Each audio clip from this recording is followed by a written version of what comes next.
नमस्कार दोस्तों, कुसुम हिंदी क्लासेस में आप सबका स्वागत है। तो इससे पहले वाली क्लास में हमने छंद के बारे में पढ़ा था। छंद के प्रकार कितने होते हैं, किस प्रकार छंदों की पहचान की जाती है। तो आज का हमारा टॉपिक है विराम चिन्ह। विराम चिन्ह के बारे में हम बात करेंगे। तो चलिए देखते हैं विराम का अर्थ क्या होता है। तो विराम का अर्थ है ठहराव या रुकना।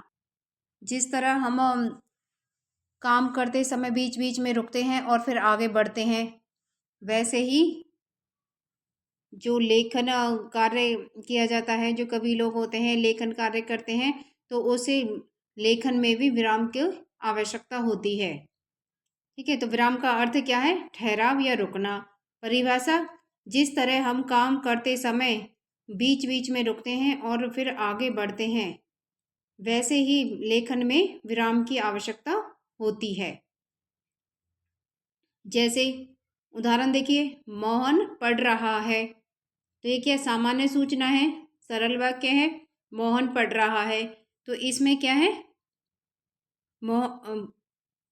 काम मोहन क्या कर रहा है? पढ़ रहा है। तो अब इसमें लास्ट में क्या लगा हुआ है? पूर्ण वाक्य, पूर्ण विराम। तो पूर्ण विराम हम कैसे लगाते हैं, देखिए जरा, ऐसे। ठीक है, ये होता है पूर्ण विराम। तो मोहन पढ़ रहा है के बाद पूर्ण विराम लगेगा। अब हम चलते हैं विराम चिन्ह के प्रकारों के। एक और उदाहरण देखिए कि लाल किला किसने बनवाया। तो इसमें कौन से चिन्ह का प्रयोग किया गया है? ये क्वेश्चन पूछा गया है, प्रश्न पूछा गया है किसी से। ठीक है, तो इसके पीछे जब वाक्य खत्म हो जाएगा, उसके पीछे कोई ना कोई चिन्ह हमें लगाना पड़ता है। तो प्रश्नवाचक चिन्ह ऐसे होता है। ठीक है, ये होता है प्रश्नवाचक चिन्ह। अब हम आगे चलते हैं विराम चिन्ह के प्रकारों की तरफ। तो विराम चिन्ह के मुख्य रूप से 18 प्रकार होते हैं, लेकिन श्री कामता प्रसाद गुरु ने विराम चिन्हों के 20 प्रकार बताए हैं। तो चलिए देखते हैं। पहला देखिए, विराम चिन्ह अल्प विराम। पहला है हमारा अल्प विराम। अब अल्प विराम कैसे लगेगा? इसका जो चिन्ह है वो देखिए जरा। अल्प विराम होता है इस तरह के, ऐसे। ठीक है, ये है अल्प विराम।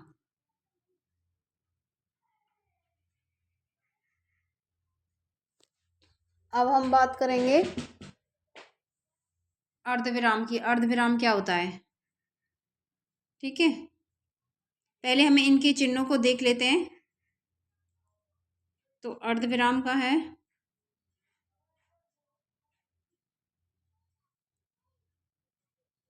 ये है अर्धविराम का चिन्ह। ठीक है, ऊपर डॉट आएगी और नीचे अल्पविराम। तो ये अर्धविराम का चिन्ह। ठीक है, अब हम चलते हैं पूर्ण विराम। पूर्ण विराम अभी बताया था हमने।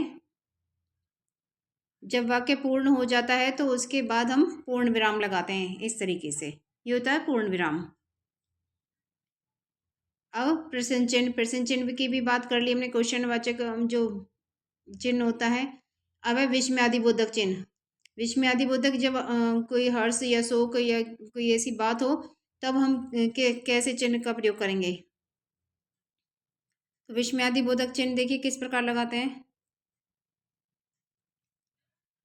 पूर्ण विराम की तरह खींच के, पूर्ण विराम बना के, फिर उसके नीचे डॉट डॉट लगा देते हैं। ये होता है हमारा ऐसे ऐसे, ये होता है हमारा विस्मयादिबोधक चिन्ह। अब हम बात करते हैं निर्देशक चिन्ह की। निर्देशक चिन्ह कैसा होता है?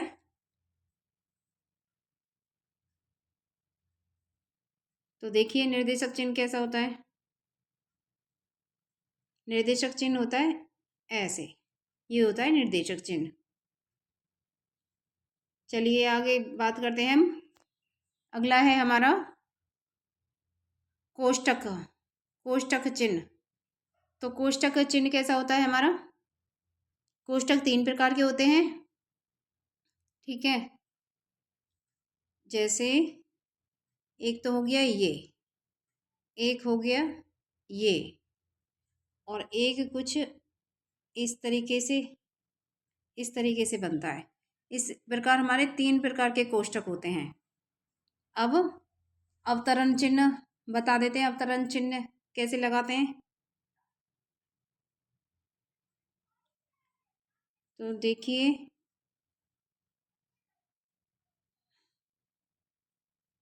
ये और ये ब्रैकेट लगाने की जरूरत नहीं है हमें,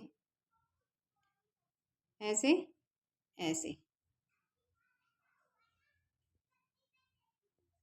ठीक है। ये अवतरण चिन्ह। अब हम चलते हैं अपूर्ण विराम। अपूर्ण विराम क्या होता है?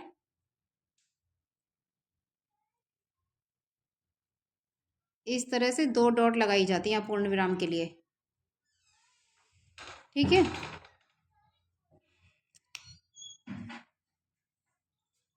तो ये होता है अपूर्ण विराम। अब विवरण चिन्ह के बारे में बात करते हैं हम। विवरण चिन्ह क्या होता है? 10वां कौन सा है हमारा? विवरण चिन्ह। अब विवरण चिन्ह बताते हैं, विवरण चिन्ह कैसे लगाते हैं।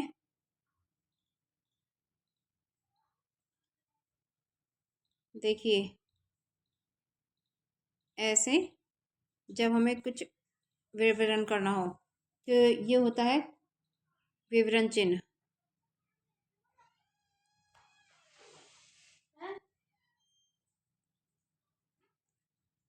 अब बात आती है पुनरुक्ति चिन्ह की।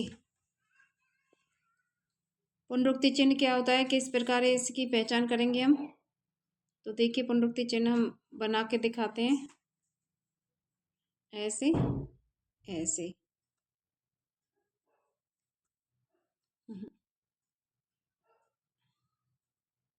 एक ब्रैकेट के अंदर बनाते हैं इसको हम, ऐसे। और फिर ये, फिर नीचे की तरफ, नीचे की तरफ फोल्ड कर देंगे। ये होता है हमारा विवरण चिन्ह।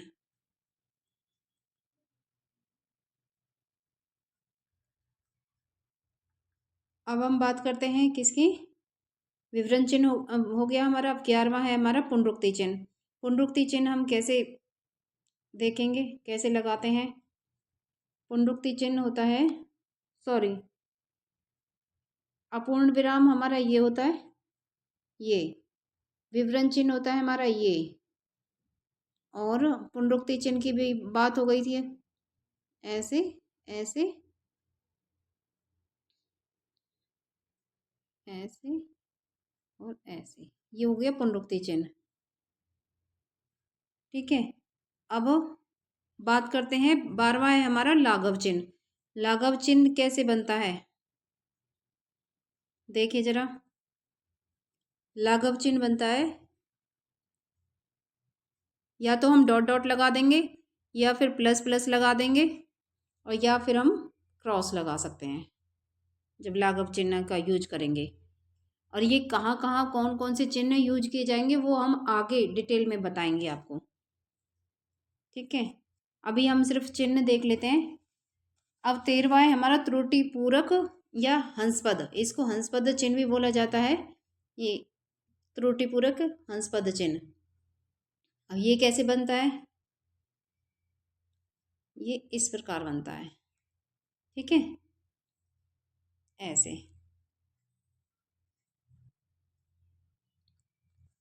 13 हो गए हमारे। अब हम चलते हैं 14वें की तरफ, 14वां विराम चिन्ह। तो चलिए, ये हमारा 14वां विराम चिन्ह। तुल्यता सूचक, मतलब जब कहीं किसी की तुलना की जाए तो किस प्रकार के चिन्ह का प्रयोग करते हैं हम? तुल्यता सूचक, ऐसे। इसको हम इक्वल टू बोलते हैं या बराबर बोलते हैं, ठीक है। ये होता है तुल्यता, तुलना करने वाला सूचक या विराम चिन्ह। अब 15वां है हमारा समाप्ति सूचक। जब किसी ग्रंथ, जब कोई ग्रंथ समाप्त हो जाता है तो किस प्रकार का चिन्ह हम यूज करते हैं, तब हम ये वाला विराम चिन्ह यूज करते हैं, ठीक है। ये है समाप्ति सूचक चिन्ह। अब बात आती है विकल्प चिन्ह की। विकल्प चिन्ह कैसा होता है? जब विकल्प दिखाया जाए, दो में से किसी एक को चुनना हो, तो विकल्प के लिए हम इस तरह से लगाएंगे, ठीक है। जैसे हम बोलेंगे कि बाजार कौन जाएगा, राम या ऑब्लिक, फिर यहाँ पे लिख देंगे हम श्याम। ठीक है, ये होता है विकल्प चिन्ह। क्या होता है, ऑब्लिक होता है जो, वो होता है विकल्प चिन्ह। अब बात आती है संकेत चिन्ह की। 17वां है हमारा संकेत चिन्ह। तो संकेत चिन्ह कैसे लगाते हैं हम, जब किसी कथन का संकेत किया जाता है। तो देखिए, तो संकेत चिन्ह देखिए किस प्रकार लगाएंगे। तो ये होता है हमारा संकेत चिन्ह, मतलब क्रॉस लगा के उसे बीच में से कट कर देते हैं। ये होता है हमारा संकेत चिन्ह, जब किसी की तरफ संकेत करके कोई बात कही जाए, कोई वाक्य बोला जाए। अब आता है दीर्घ। 18वां है हमारा दीर्घ उच्चारण चिन्ह। ठीक है, जब किसी बात का या वाक्य शब्द का दीर्घ उच्चारण किया जाता है। दीर्घ उच्चारण मतलब लंबे समय के लिए उच्चारण किया जाता है। तो ये बनता है ऐसे, जैसे हम लिखते हैं ओम,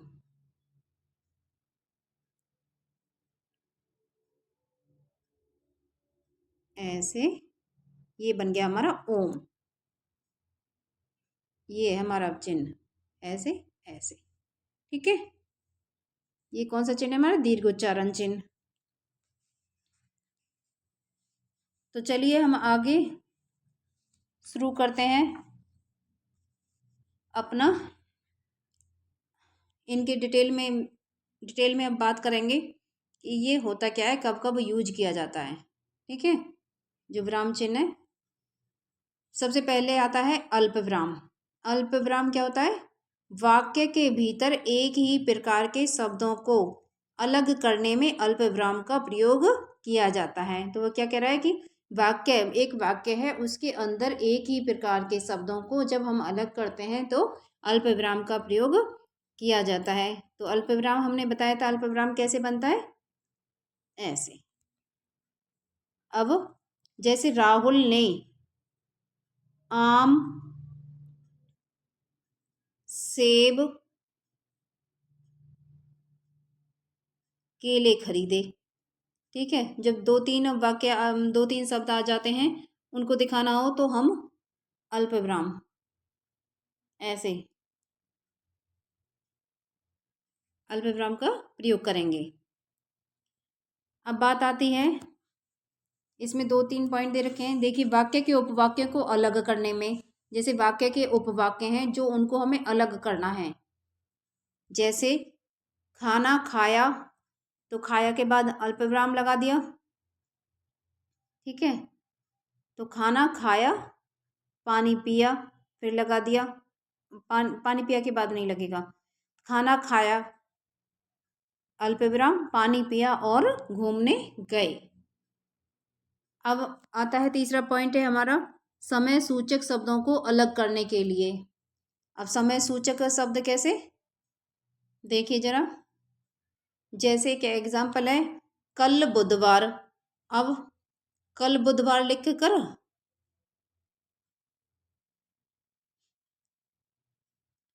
कल बुधवार लिख कर, ठीक है, बुधवार के बाद क्या लगाएंगे, अल्प विराम।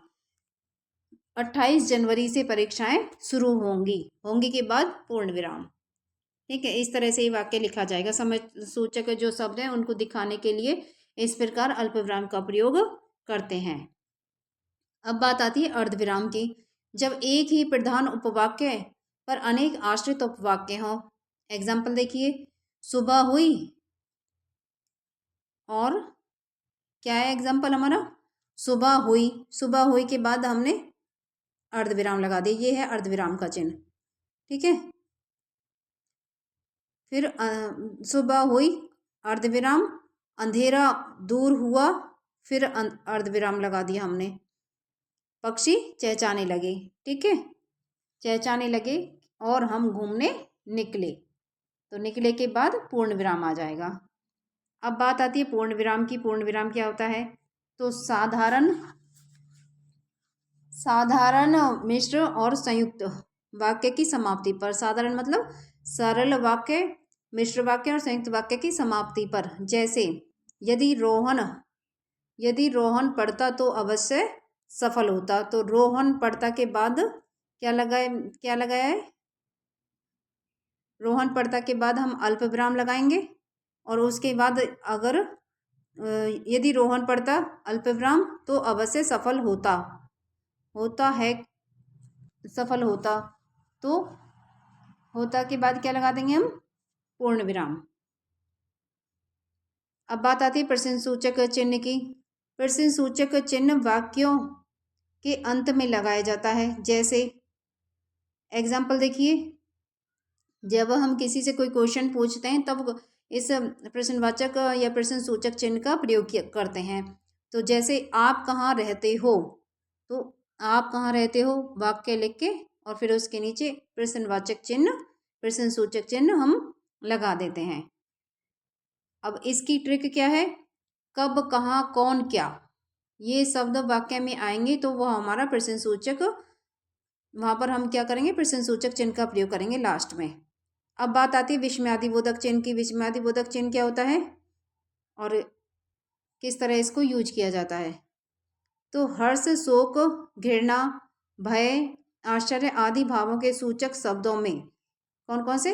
हर्ष, शोक, खुशी हो, दुख हो, घृणा हो, डर हो या आश्चर्य हो, इस तरह के भाव जब वाक्य में आपको नजर आते हैं तो वहां पर हम विस्मयादिबोधक चिन्ह का प्रयोग करते हैं। तो देखिए विस्मयादिबोधक चिन्ह की कैसे लगाया जाता है? ये होता है विस्मयादिबोधक चिन्ह, ऐसे और ऐसे, ये है विस्मयादिबोधक चिन्ह। एग्जाम्पल देखिए, जैसे हाय हाय, अब मैं कहाँ जाऊं। जैसे जब किसी को कोई रास्ता नजर नहीं आता है, चारों तरफ से वो अपने आप को मुसीबतों से घिरा हुआ पाता है, तब वो कहता है कि हाय अब मैं कहाँ जाऊं। ठीक है, अब ये हो गया विस्मयादिबोधक चिन्ह। अब है निर्देशक चिन्ह। निर्देशक चिन्ह बताया था हमने कैसे बनेगा? जब कोई बात अचानक अधूरी छोड़ दी जाए, जब कोई बात अचानक अधूरी छोड़ दी जाए तब हम निर्देशक चिन्ह लगाते हैं। कैसे बनता है? ऐसे, ये होता है निर्देशक चिन्ह। अब आता है कोष्टक चिन्ह। वाक्य में प्रयुक्त किसी पद का अर्थ स्पष्ट करने के लिए, तो क्या कह रहा है? वाक्य में प्रयुक्त किसी पद का अर्थ स्पष्ट करने के लिए। जैसे मुंह की उपमा शशि, शशि की जगह हम मयंक भी लिख सकते हैं या चंद्रमा का कोई और पर्यायवाची भी यहाँ पर लिख सकते हैं। तो मुंह की उपमा शशि से दी जाती है, शशि ब्रैकेट में है चंद्रमा। तो ये है कोष्टक चिन्ह होता है। ये ब्रैकेट को क्या बोलते हैं? कोष्टक चिन्ह। तो ये मैंने बताए थे कि ये 3 प्रकार से लगाए जाते हैं। ये होता है सबसे छोटा, फिर एक ये होता है और एक कुछ ऐसे होता है। ठीक है, ये होता है कोष्टक चिन्ह के 3 प्रकार। अब हम बात करेंगे अवतरण चिन्ह की।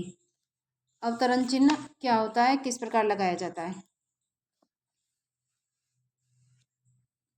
देखिए, जब किसी के कथन को ज्यों का त्यों लिया जाता है तब उस कथन के दोनों ओर इसका प्रयोग किया जाता है। जैसे एग्जाम्पल देखिए, महाभारत के रचयिता महर्षि वेदव्यास हैं, तो इसमें क्या है?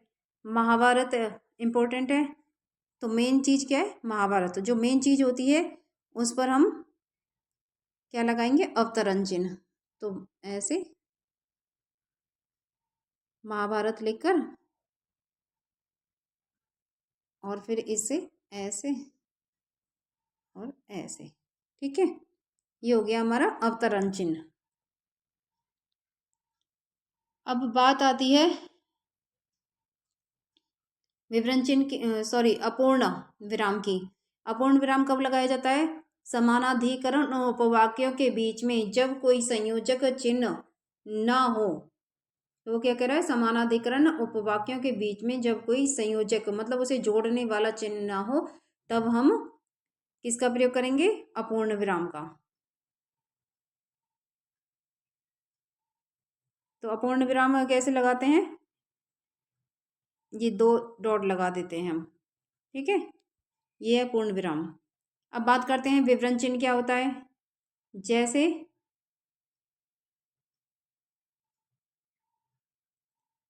विवरण चिन्ह जब किसी कही हुई बात को स्पष्ट करने के लिए विवरण चिन्ह का यूज किया जाता है। मतलब कोई बात है उसको हमें स्पष्ट करना है और अच्छे तरीके से बताना है, तब हम विवरण चिन्ह का प्रयोग करते हैं। जैसे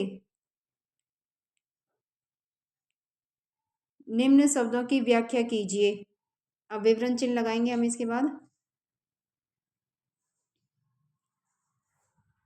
तो विवरण चिन्ह है हमारा ऐसे और ऐसे। अगर डॉट हटा दिया जाए तो ये कौन सा चिन्ह बन जाएगा? ये निर्देशक चिन्ह। ठीक है, तो चलिए आगे चलते हैं।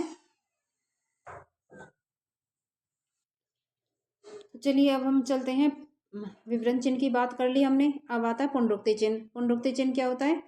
जब ऊपर लिखी किसी बात को ज्यों का त्यों नीचे लिखा जाता है तो उसके नीचे फिर वही न लिखकर इस पुनरुक्ति चिन्ह का प्रयोग किया जाता है। तो पुनरुक्ति चिन्ह कौन सा होता है? पहले भी बताया था, एक बार और बता देते हैं। तो पुनरुक्ति चिन्ह है हमारा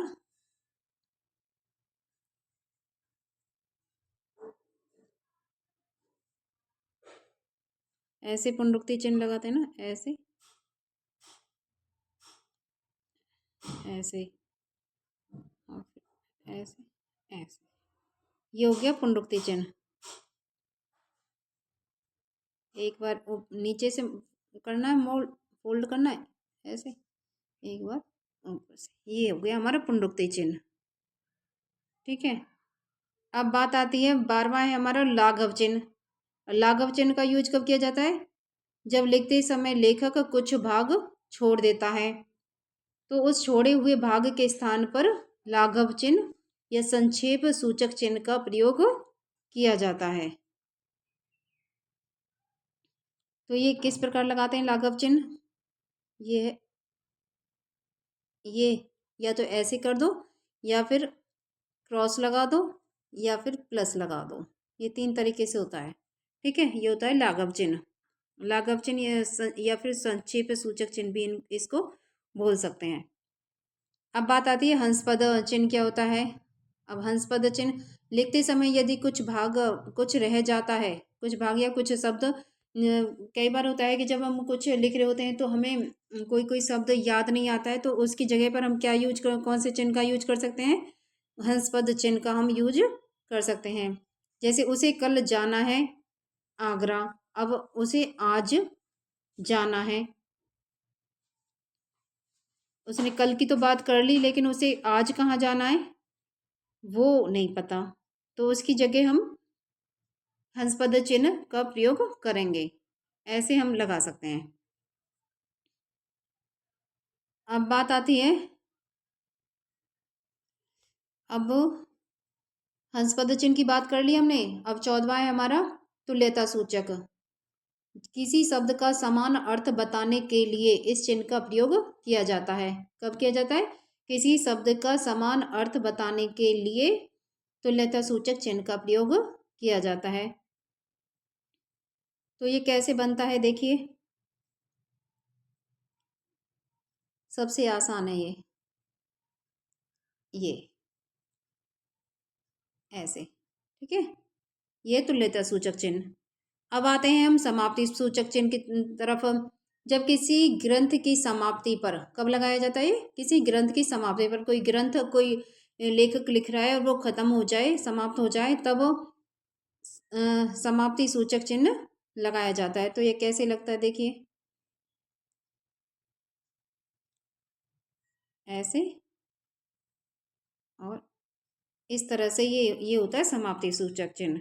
ठीक है, अब हम चलते हैं विकल्प चिन्ह की तरफ। अब विकल्प चिन्ह कैसा होता है? जब दो में से किसी एक को चुनने का विकल्प हो, जब दो शब्द दे रखे हो और किसी एक को चुनना हो, तब हम विकल्प चिन्ह का प्रयोग करते हैं। अब विकल्प चिन्ह पहले भी बताया था किस प्रकार लगाते हैं। जैसे ये वाक्य दे रखा है, शुद्ध शब्द कवयित्री और एक और, तो हम जैसे ये है कवयित्री, अब ऑब्लिक, इनमें से कौन सा सही है? ये पूछा जाए आपसे तो कौन सा सही होगा हमारा, ये वाला सही होगा। और ये विकल्प सूचक चिन्ह का वो है। तो विकल्प सूचक चिन्ह को हम क्या बोलते हैं, ऑब्लिक, ऑब्लिक चिन्ह बोलते हैं ना। अब बात आती है संकेत चिन्ह की। संकेत चिन्ह जब वाक्य के वाक्य में किसी की तरफ संकेत किया जाए तो संकेत चिन्ह का प्रयोग हम करते हैं। किस प्रकार बनता है, ये बनता है ऐसे क्रॉस करके और उसे बीच में से कट कर देते हैं, ये है संकेत चिन्ह। ठीक है, या कोई पॉइंट हमें लिखना होता है, जब पॉइंट में लिखना होता है तो इस प्रकार हम संकेत चिन्ह उसके आगे लगा देते हैं। अब आता है दीर्घ उच्चारण चिन्ह। दीर्घ उच्चारण, तो दीर्घ उच्चारण चिन्ह क्या होता है, जैसे हम जब किसी शब्द का दीर्घ उच्चारण किया जाए, ठीक है, क्या कह रहा है वो, जब किसी शब्द का दीर्घ उच्चारण किया जाता है, जैसे ओम का उच्चारण किया जाता है तो ओम कैसे लिखा जाता है,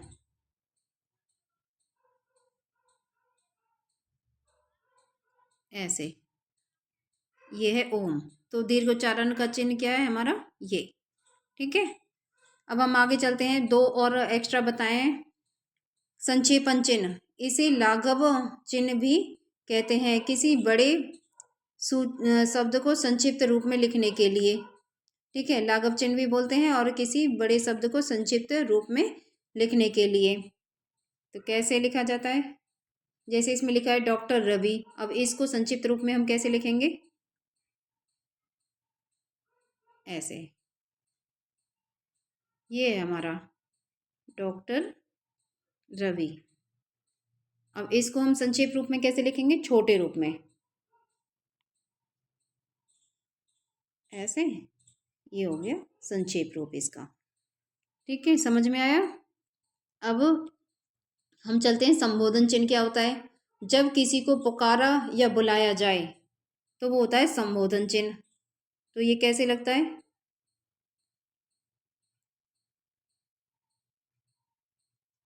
इसमें कैसे हम वाक्य लिखेंगे, जैसे समर्थ, डैश लगा के समर्थ, फिर विस्मयादिबोधक चिन्ह लगेगा, इधर आओ। ठीक है, आओ के बाद पूर्ण विराम आएगा, ये होता है संबोधन चिन्ह। तो विराम, तो चलिए स्टार्ट करते हैं महत्वपूर्ण प्रश्न, एक तरह से अपना रिवीजन करते हैं हम। तो देखिए सबसे पहला प्रश्न है हमारा, विराम का अर्थ है, तो विराम का क्या अर्थ है। तो देखिए पहला ऑप्शन है हमारा स्वर, दूसरा ऑप्शन है चलना, तीसरा ऑप्शन है ठहरना या रुकना, चौथा ऑप्शन है बिछड़ना। तो इसमें से कौन सा सही होगा, जो तीसरा ऑप्शन है वो हमारा बिल्कुल ठीक हो जाएगा, ठहरना या रुकना। विराम का अर्थ क्या होता है, ठहरना या रुकना।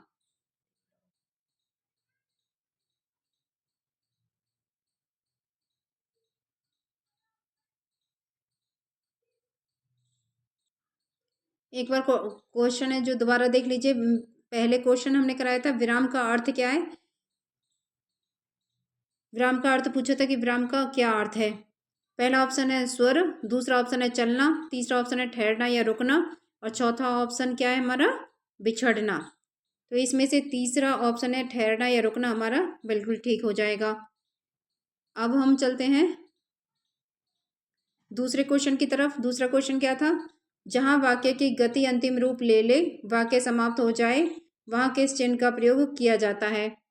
तो पहला ऑप्शन है हमारा योजक चिन्ह, दूसरा है उद्धरण चिन्ह, और तीसरा है पूर्ण विराम, और चौथा है हमारा विवरण चिन्ह। तो इसमें तीसरा ऑप्शन हमारा बिल्कुल ठीक हो जाएगा, पूर्ण विराम। ठीक है, अब हम चलते हैं तीसरे क्वेश्चन की तरफ। अमित घर आया, थोड़ी देर रुका और चला गया, इस वाक्य में उचित विराम बताइए। तो इसमें हमें ऑप्शन में दे रखा है पहले अल्प विराम, फिर अर्ध विराम, फिर तुल्यता सूचक, फिर प्रश्नवाचक चिन्ह। तो इसमें पहला ऑप्शन अल्प विराम हमारा बिल्कुल ठीक हो जाएगा। अमित घर आया के बाद अल्प विराम लगाएंगे, थोड़ी देर रुका और चला गया। तो पहला ऑप्शन हमारा बिल्कुल ठीक हो जाएगा। अब है फोर्थ क्वेश्चन, आना है तो जल्दी आओ वाक्य में उचित विराम बताइए, उचित विराम चिन्ह का प्रयोग कीजिए। तो पहला ऑप्शन है हमारा अर्धविराम, दूसरा ऑप्शन है हमारा अल्प विराम, और तीसरा है योजक चिन्ह, और चौथा है विवरण चिन्ह। तो इसमें दूसरा ऑप्शन है अल्प विराम, वो बिल्कुल ठीक हो जाएगा। अब हम चलते हैं 5वें क्वेश्चन की तरफ। 5वां क्वेश्चन देखिए, आप कब आओगे इस वाक्य में उचित विराम बताइए। इसमें पहला ऑप्शन सुनिए, पहला है अल्प विराम, दूसरा है पूर्ण विराम, तीसरा है योजक चिन्ह, और चौथा है प्रश्नवाचक चिन्ह। तो इसमें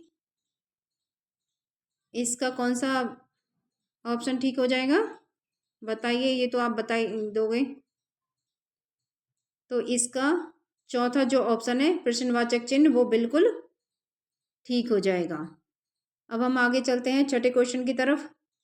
किसी बड़े अंश का संक्षिप्त रूप दर्शाने के लिए किस चिन्ह का प्रयोग किया जाता है? ऑप्शन सुनिए, लाघव चिन्ह का संक्षेप सूचक चिन्ह, दूसरा है अर्धविराम, तीसरा है पूर्ण विराम, और चौथा है हमारा ऑप्शन अल्प विराम। तो इसका कौन सा ऑप्शन ठीक हो जाएगा? इसका पहला वाला जो ऑप्शन है, छठे का पहला क्वेश्चन ऑप्शन बिल्कुल ठीक हो जाएगा, लाघव चिन्ह का संक्षेप सूचक चिन्ह। तो आज हमने विराम चिन्ह के बारे में पढ़ा, विराम चिन्ह क्या होता है, उसका अर्थ परिभाषा के बारे में जाना, और ये कितने प्रकार के होते हैं, और इनके चिन्हों का प्रयोग हम किस प्रकार करेंगे, कब कब इनका प्रयोग किया जाता है। तो ज़्यादा से ज़्यादा इस क्लास को लाइक करें, शेयर करें अपने दोस्तों को, और चैनल को सब्सक्राइब करें, और बेल आइकन को दबाना ना भूलें। तो चलिए आज की क्लास हम यहीं पर समाप्त करते हैं। मिलते हैं अगली क्लास में नए इंटरेस्टिंग टॉपिक के साथ। धन्यवाद।